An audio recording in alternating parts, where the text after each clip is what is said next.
皆さんこんにちは。ゴンくんルームへようこそ。ゴンくんです。いやー本当に暑いですよね。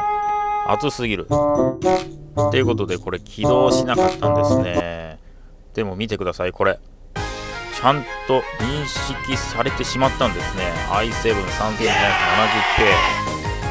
i7-3770K Z68 マザーボードを使ってるんですけど、BIOS が古くて第3世代の CPU を認識しなかっただけでした。